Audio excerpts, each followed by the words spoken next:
another lifetime, one of toil and blood. When blackness was a virtue and the road was full of mud, I came in from the wilderness, a creature void of form. Come in, she said, I'll give you shelter from the storm.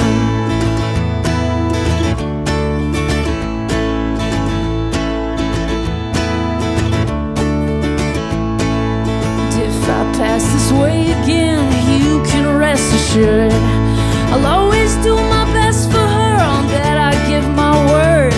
In a world full of steel-eyed death and men who are fighting to be warm, come in, she said, I'll give you shelter from the storm.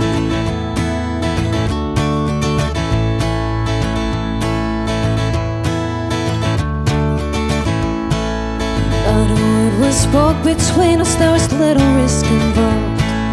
Everything up to that point had been unresolved. Try imagining a place where you're always safe and warm. Come in, she said, I'll give you shelter from the storm.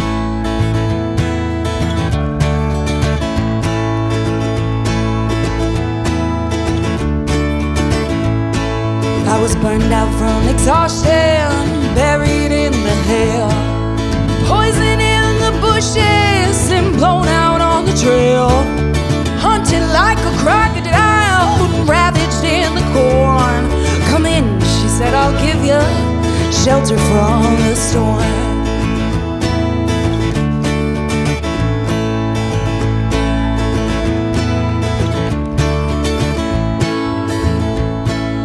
Suddenly I turned around, she was standing there with silver bracelets on her wrists and flowers in her hair.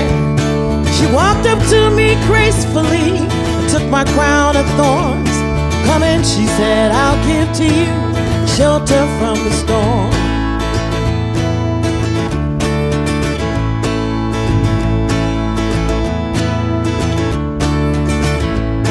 Now there's a wall between us, something that's been lost. I took too much for granted, I got my signals crossed. Just to think it all began on some eventful morn. Come in, she said, I'll give to you shelter from the storm.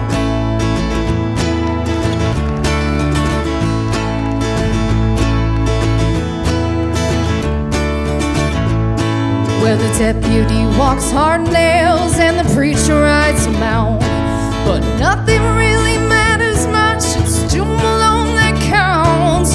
The one-eyed undertaker, he blows a feudal horn. Come in, she said, give you shelter from the storm.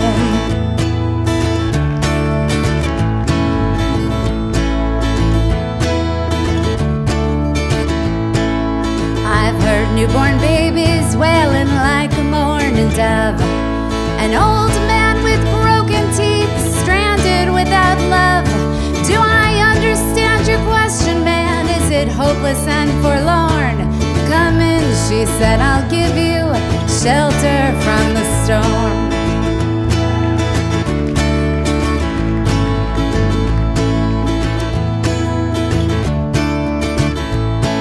In a little hilltop village, they gambled for my clothes.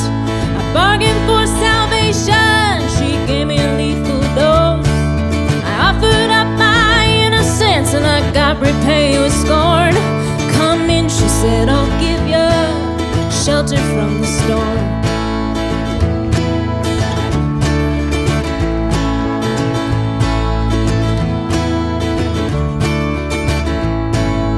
Living in a foreign country, but I'm bound to cross the line.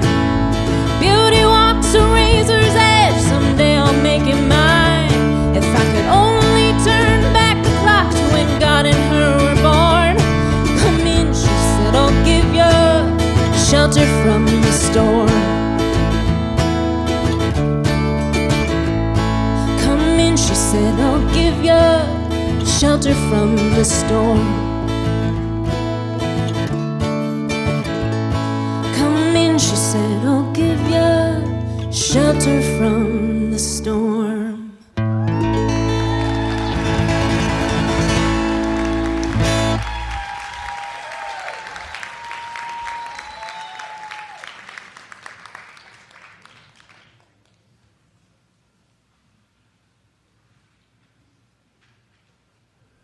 I don't think that was enough clapping.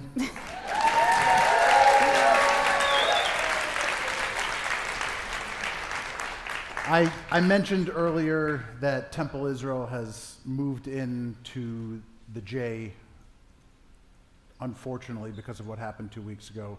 And cantorial soloist Emma Trevax was that last person who was there.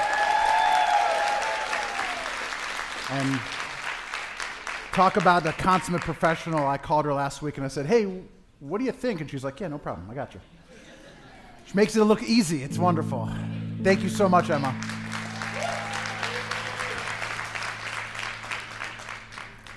I was thinking about this song, Shelter from the Storm, when unfortunately there was a video leaked of the incident at Temple Israel, and it was police body cam footage. And I'm looking at these teachers, and I'm looking at these pretty much all women who are not professionals, they're not security professionals. They were women who were taking care of the kids in the building, and I got the chills. And it has nothing to do with the show other than representing beautifully the idea of the strong Jewish women's being the shelter from the storm. And so if you could give a round of applause to them.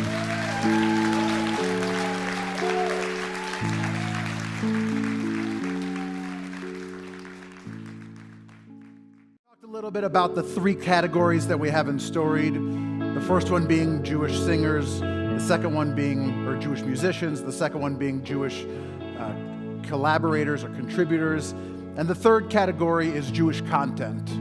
And this story is really about Jewish content. The song Shelter from the Storm is one where Bob Dylan really conjured a lot of biblical stories, and most of those are about women in those biblical stories. So I'm going to run through those. My father, the Orthodox rabbi, is looking up at us, laughing at me that I'm giving these stories. Thank you to who got that joke, and I apologize. That's an atheist. That's atheist humor for you. We're going to cut that out of the recording because I just realized probably didn't want to make that joke. In Isaiah 32:2, there's a quote, "The man will be like a hiding place from the wind and a shelter from the storm." Sound familiar? It's the shelter from the storm. When he says, "I was burned out from exhaustion, poisoned in the bushes," he's specifically referring to the burning bush. When he starts the song, "'Twas in another lifetime, one of toil and blood, when blackness was a virtue and the road was full of mud. I came in from the wilderness, a creature void of form. Come in," she said, "I'll give you shelter from the storm." The void and form and blackness, that's the pre-creation tov vavohu, right? The toil and blood was the woman's plot after the sin of the apple, the childbirth, that women would have to go through that to atone for the sin of the apple. And yet, in the song, she's the one who provides the shelter. And then when it says, "When God and her were born," it's referring to Lady Wisdom from Proverbs 8, a divine personified figure calling out public crossroads, offering valuable insight and righteousness and honor to all who seek her. She claims to have been with God during the creation and as the master craftsman, emphasizing that her wisdom brings life, brings prosperity, and brings the fear of the Lord. There is someone else who also spent a lot of his musical life writing about Jewish issues and Jewish women. Perhaps you've heard of Leonard Cohen. Yeah, yes, you can cheer. I cheer too. King David and the Secret Chord. The opening lines, those lines we'll hear, refer to David, a musician playing for King Saul and later composing psalms. The secret chord is often interpreted as this mystical, ineffable way music connects humanity with the divine. David and Bathsheba.